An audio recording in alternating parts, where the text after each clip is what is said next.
ये हवा, ये नदी, ये खुला सा आसमां, ये ज़मीं जो सोना उगाती है, यही है मेरा जहां। यहाँ सपने तो है अपने, सांसों में है खुशी, यहाँ दिल तक हर एक रास्ता है खुली हुई। तू जो है ढूंढता फिर रहा, वो कहीं मिले ना मिले, यही मिलके हम सजाए वो सपनों का जहां। सपनों का ये जहां, सपनों का ये जहां, सपनों का ये जहां, सपनों का ये जहां।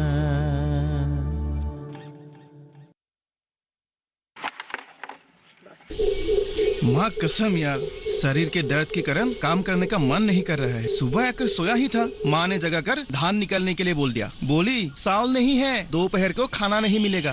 पूछ मत यार, एकदम भी शांति नहीं है। बिहू का प्रोग्राम कब खत्म होगा, बस उसी का इंतजार कर रहा हूँ। उसके बाद तो मैं बेंगलोर चला जाऊंगा। जब चला जाऊंगा ना, तब पता चलेगा, देखना। मैं भी जाऊंगा तेरे साथ। ये नयन जाएगा कि नहीं, तुझे पक्का बोला है क्या? उसकी बात मैं नहीं कह सकता हूँ। वैसे उसके बड़े भैया तो एक अफसर है, कहीं भी नौकरी दिलवा सकते हैं। तो वो कौन सा बड़ा अफसर है? उसका ससुर बड़ा अफसर है। मुझे तो संदेह होता है वो दुलियाजान में काम करता है कि नहीं। मैंने तो हमेशा उन्हें पत्नी का बैग उठाते हुए ही देखा है। वैसे नयन के एक बड़े भैया दुलियाजान में करते क्या है, कुछ पता है? गांव में तो उन्हें इंजीनियर कहते हैं, लेकिन उन्होंने तो कभी इंजीनियर पढ़ी नहीं। हाँ। थोड़ी बहुत पढ़ाई की थी, मैंने खबर ली है। कैसे करेंगे? हाँ, लगता है तुम्हारी न्यूज़ एकदम सही है। मैंने तो सुना है वो अपने हिस्से की जमीन बेचकर दुलियाजान में पक्का घर बनाने के लिए यहाँ बार बार आ रहे हैं। वैसे नयन को पता है या नहीं, और तुझे कैसे पता चला? मुझे तो जमीन खरीदने वाले आदमी से पता चला, और थोड़ा पता चलने से मैं उनको बता सकता हूँ।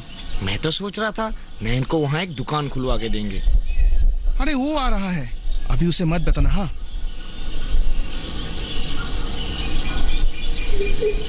क्यों रे, क्या लेक्चर मारे हो? हिंदू एक चाइला लेक्चर नहीं बे, घर के गाली गलौज को इकट्ठा करके कैसे किताब बना सकता हूँ, वो ही मैं सोच रहा हूँ। मैं भी व्यायाम करके दूध के आया हूँ, बस ये सब और नहीं कर सकता। भाभी की तबीयत खराब है, हाजिर का कंपाउंडर से दवाई लेके आया हूँ। फिर भाभी खाएगी या नहीं खाएगी वो गारंटी मैं नहीं दे सकता हूँ। वैसे तेरे भैया तो रहेंगे ना? क्या पता, पहले गाली फिर परामर्श। मैं तुम्हारे साथ जाने के लिए तैयार हूँ। बिहू प्रोग्राम खत्म, सीधा तुम्हारा साथ। तू जाएगा ना? पक्का? पक्का जाना ही पड़ेगा, हमारे लिए यहाँ कोई काम नहीं है।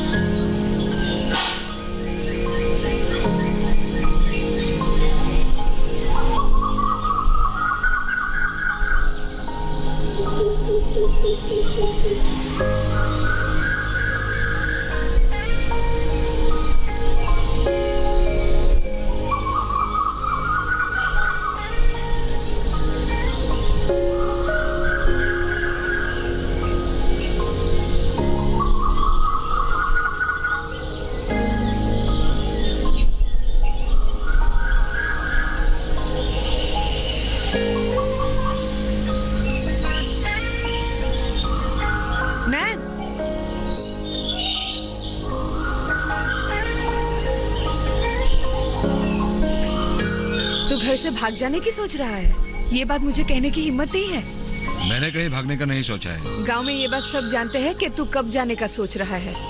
गांव से भागना चाहते हो या अपनी जिंदगी से? मैं कहीं नहीं जा रहा हूँ, यहाँ काम धाम नहीं है, क्या करूँगा रहकर? क्यों? हम यहाँ क्या कर रहे हैं? ये सब काम हम नहीं कर सकते हैं। सिलाई करना, पीठा बनाना, अचार बनाना, ये सब हमारे काम है क्या? कहाँ लिखा है कि ये आदमियों का काम है, ये औरतों का काम है? होटलों में खाना आदमी नहीं बनाते हैं क्या? और आजकल दर्जियों का काम आदमी नहीं करते? ये सब पुराने जमाने की बातें मेरे सामने मत कहना। काम के लिए पहले अपने विचार बदलो। बदले हैं, इसलिए छोटा या बड़ा कोई भी काम करने के लिए मैं जा रहा हूँ। ठीक है, जाओ। मेरी शुभकामनाएं तुम्हारे साथ है। वैसे अगर ये सब करने में बुरा लगता है तो अपनी जमीन पर खेती क्यों नहीं करते? बचपन से ही मैं खेती के बारे में कुछ भी नहीं जानता हूँ। अरे पैदा होते ही कोई सारे काम नहीं सीख जाता है। उफ।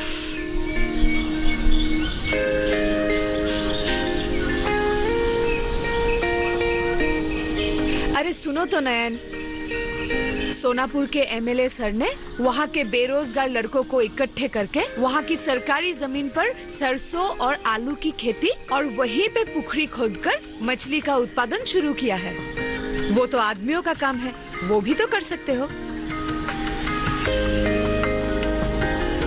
खुद नहीं कर सकते कोई बात नहीं है, पर दूसरों के द्वारा उगाए हुए सामानों को ले जाकर रास्ते के किनारे दुकान लगाकर बेच तो सकते हो। शहर जाओगे तब पता चलेगा। हमारे ही गांव में उगे हुए गन्ने ले जाकर वहाँ पर रस बिक्री करते हैं और शाम को मक्के भूनकर बेचते हैं। उन्हें क्या लाभ नहीं होता? जाकर पूछो तो। ये सब काम मैं नहीं कर सकता। तुम क्या कर सकते हो मुझे बताओ तो। तुम लोग एक एक करके अगर गांव से निकल जाओगे तो गांव में खेती बाड़ी कौन करेगा? बोल नहीं सकता। वैसे मैं खेती के बारे में कुछ नहीं जानता। ना बांस का बेड़ा दे सकता हूँ, ना धान उगा सकता, ना काट सकता हूँ और ना कभी निकलवा सकता हूँ। बाहर जाकर भी मेहनत ही करनी पड़ेगी। ये जो खेती करना नहीं जानते, ये किसका दोष है? मैं कुछ नहीं जानता हूँ, मैं जाऊंगा ही। ठीक है, जाओ। जिंदगी जीने के लिए जो चीज चाहिए वो तुम्हारे पास ही है। फिर भी उसे ढूंढने के लिए बाहर जाना चाहते हो तो जाओ। एक दिन वापस जरूर आओगे, मैं भी देखती हूँ।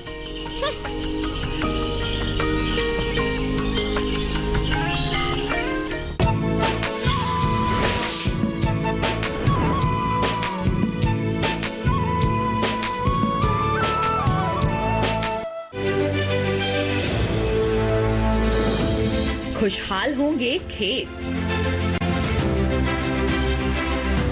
पशु भी रहेंगे स्वस्थ।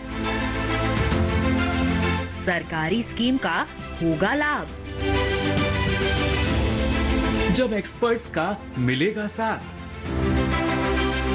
किसानों के सवाल, विशेषज्ञों के जवाब,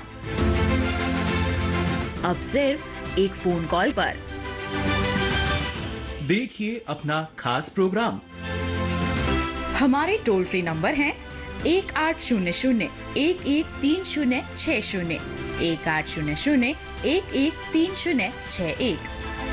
हेलो किसान, सोमवार से शुक्रवार शाम 6 बजे सिर्फ दूरदर्शन किसान पर।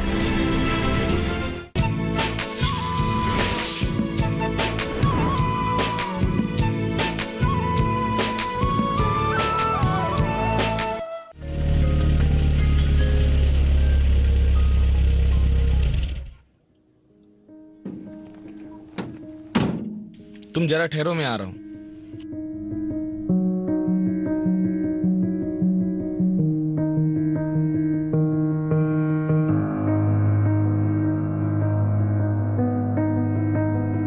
देखिए देवेन जी, अगर पहले ही आपने शादी के टाइम में पर्सनल लोन नहीं लिया होता तो मैं कुछ कर सकता था, लेकिन अभी आई एम सॉरी, मैं आपको फिर से एक लोन नहीं दे सकता क्योंकि हम लोग का भी रूल्स एंड रेगुलेशंस होता है। फिर भी मैं आज मेरा सीनियर से बात करके देखता हूँ, अगर कुछ हो सकता है तो मैं जरूर आपकी हेल्प करूंगा। सर, बार बार मैं इसी काम के लिए आ रहा हूँ। हमारी जो जमीन है उसे गिरवी रख के एक लोन चाहिए सर। आप समझे नहीं देवेन जी, आपकी जो जमीन के कागजात है उसमें आपके भाई का भी नाम है, तो आपके भाई के भी सिग्नेचर की जरूरत होगी। मतलब? आप और कुछ गिरवी रख सकते हैं? वैसी तो कोई जमीन नहीं है खेती के सिवा। खेती की जमीन ही बेचनी पड़ेगी। सर, आप समझे नहीं सर, घर में बीवी गर्भवती है, इमरजेंसी के लिए घर में गाड़ी चाहिए सर। देवेन जी, जिंदगी में बहुत कुछ चाहिए। आपकी अगर नौकरी सरकारी होती तो अलग बात थी, पर अब आई एम सॉरी। ठीक है सर। सर, मैं आ जाऊं? कम इन, बैठिए आप। आपका नाम? नजरुल इस्लाम।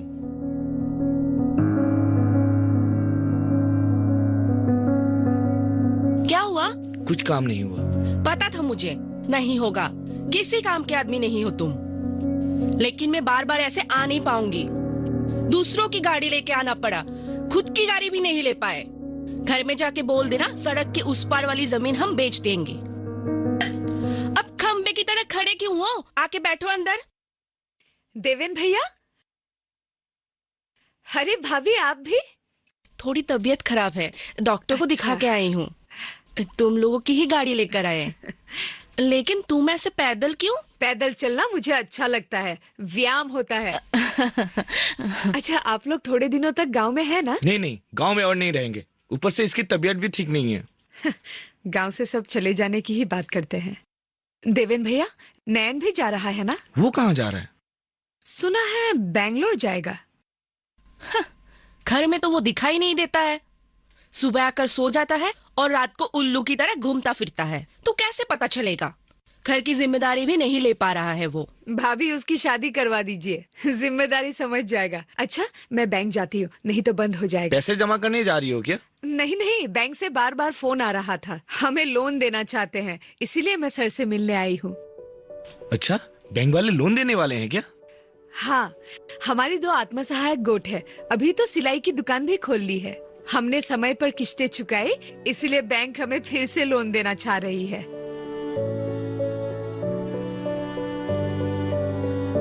वहाँ पर मेरे साथ 10 लड़कियां काम कर रही है।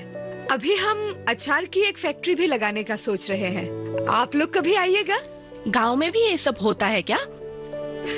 गांव में आम कटहल ज्यादा मिलते हैं ना। और भाभी आपके शहर में कहाँ मिर्ची की खेती होती है? इस बार अगर एमएलए सर हमारी सहायता करेंगे तो हम मछली पालन करने का भी सोच रहे हैं।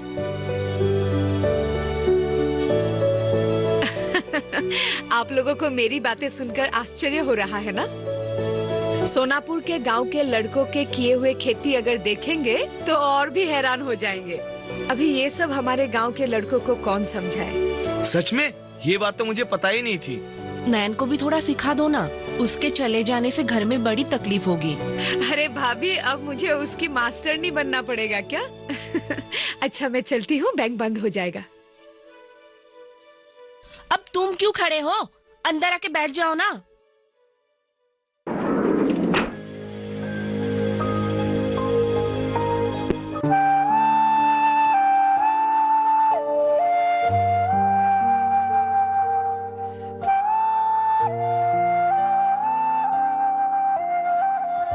चाची जी। अरे कहाँ से आई हो? दुकान से। मौसमी बैंक से वापस आई। हाँ, वो तो किताबों में लगी रहती है। मुझे तो डर लगता है कहीं उसकी शादी किताबों से ही ना हो जाए। क्यों? एक है ना। कौन? वो हमारा बिहुआ। बिहुआ? रत्नेश्वर मंडल का छोटा बेटा नयन। नयन? अरे तूने मुझे पहले क्यों नहीं बताया? चाची जी, आप मुझे मार खिलाना चाहती है क्या? ओह, बिहू का प्रोग्राम करते करते मेरी बेटी ने ये गुल खिलाया है। सरला के बेटे का कान मरोड़ना पड़ेगा। सासी जी, मैंने आपसे कहा है ये उसे मत बताना। ठीक है ठीक है। मौसमी, मौसमी, कहाँ हो तुम? कमरे में घुसने के साथ साथ कमल ने कमरे का दरवाजा बंद कर दिया। वो शर्म से लाल पीली हो गई।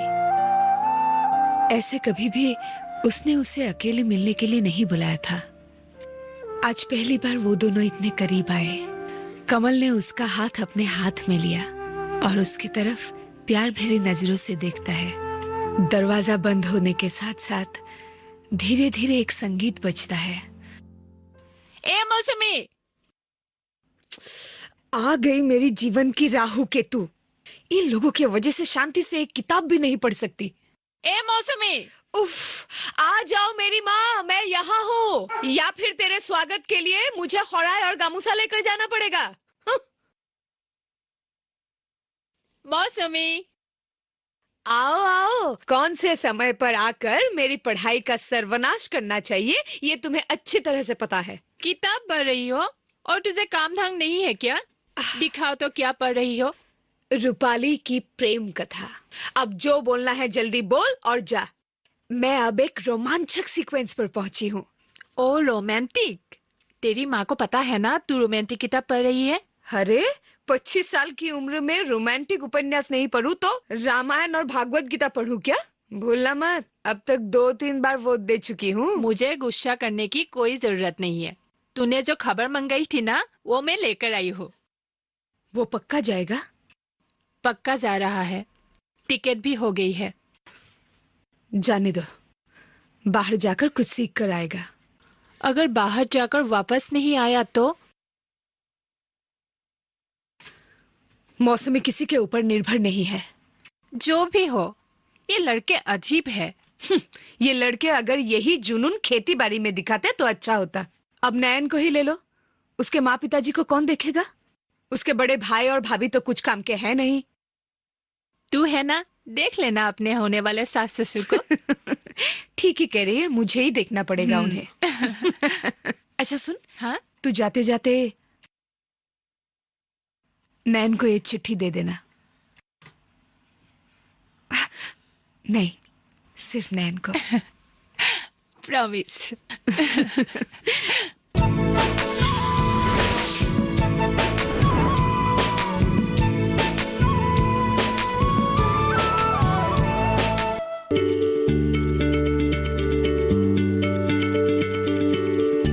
क्या आप किसी बीमारी से परेशान हैं? चाहते हैं डॉक्टर की सलाह? तो हम हैं आपके साथ, बताएंगे आपको जीने की राह। समस्याएं आपकी, समाधान देश के मशहूर विशेषज्ञों के। घर बैठे बात करें देश के जाने माने डॉक्टरों से। हमारे लाइव प्रोग्राम स्वस्थ किसान में हर शनिवार शाम 6 बजे से 7 बजे तक।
उसने मुझे क्या कहा? नालायक, बहुत बोलती है, पढ़ी लिखी है ना, सबको दिखाती फिरती है। उसे काम का महत्व ही क्या पता? आने को कहने से आना होगा, जाने को से जाना होगा। मैं कितने बड़े महत्वपूर्ण काम से निकला हूँ, शायद उसे पता नहीं है। मैं भी दिखाऊंगा। वो आ गया। आ गए तुम लोग? बड़ी देर कर दी यार।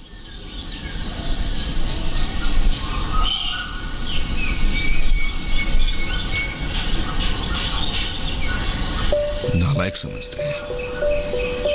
शहर जाके कुछ करके दिखाऊंगा, तब पता चलेगा इन्हें।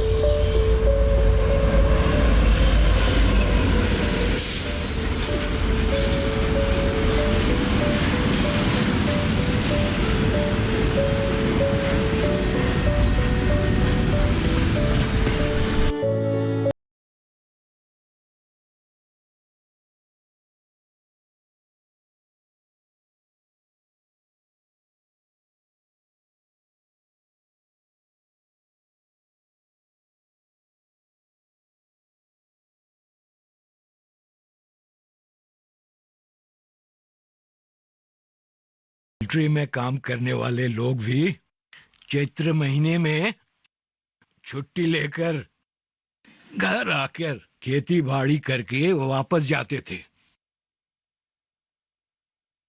पता नहीं आजकल के लड़कों को क्या हो गया है, खेती के समय ही घर से बाहर चले जाते हैं। जो होना था सो हो गया, अब गाली देने से क्या फायदा? उसको इतना समझाया पर सुने तब ना। हाँ, अब इन सब बातों को सोचने से क्या फायदा। चलो मेरे लिए एक कप चाय लेके आओ। ठीक है, लाती हूँ। चाची जी, मैं भी चाय पीऊंगी चाची जी।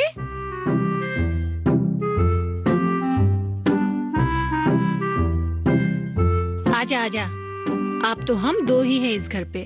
ऐसा क्यों कह रहे हैं? मैं हमेशा आती रहूंगी तो हम 3 हो जाएंगे ना। तेरे साहस के कारण से ही तो आज जी रही हूँ। आप भी चाची जी। ठीक है, मैं चाय लाती हूँ। ठीक है, चल बेटी, हम लोग वहाँ बैठकर बात करते हैं। आइए।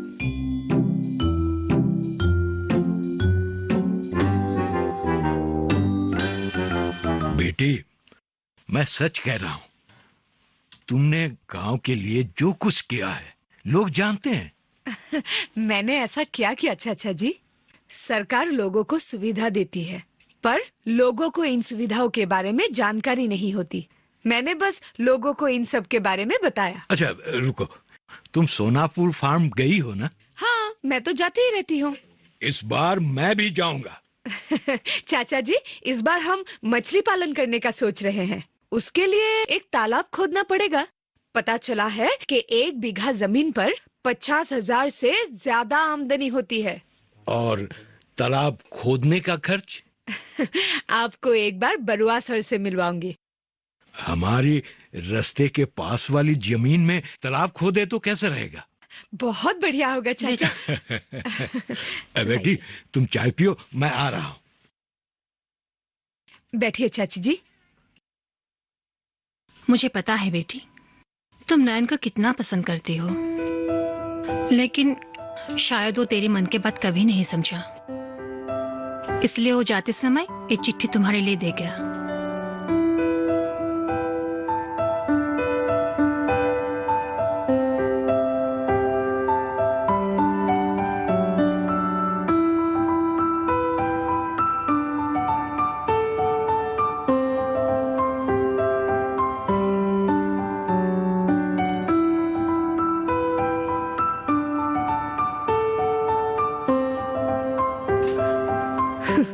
लिखा है, बाहर जाकर कुछ बनकर आऊंगा। बाहर जाने की क्या जरूरत है? अपनी जमीन है, खेती बाड़ी कर सकता है, और बाहर जाकर नौकरी ही तो करेगा, यानी किसी और का नौकर। घर वालों पर क्या बीत रही है उसे पता भी है। अगर उसे पता होता तो इस उम्र में अपने माँ बाप को छोड़कर कभी नहीं जाता। फेंक दो ये। सच में? चलो अब सो जाते हैं। अच्छा ही हुआ तू आज रुक गई। कल सुबह ही हम सोनापुर फार्म जाएंगे। सुना है फिशरी ऑफिसर बरुआ सर आने वाले हैं। चलो सो जाते हैं। नील विप्लव नाम की एक योजना भारत सरकार ने लागू की है। देश के हर नौजवान लड़के और लड़कियों को इस कार्य में संलग्न करना ही इस योजना का मूल उद्देश्य है। घर में तुम्हारी बातों का कोई महत्व नहीं है। तो चलो इस बार साफ साफ कह दूंगा कि मेरी जमीन मुझे चाहिए। तू जिस काम के लिए यहाँ आया है वो कभी नहीं होगा। मतलब? और हाँ, अगर कोई सुंदर लड़की गाड़ी लेकर आए तो ज्यादा नजदीक मत जाना। हाँ? मैं तुमसे प्यार करती हूँ उल्लू।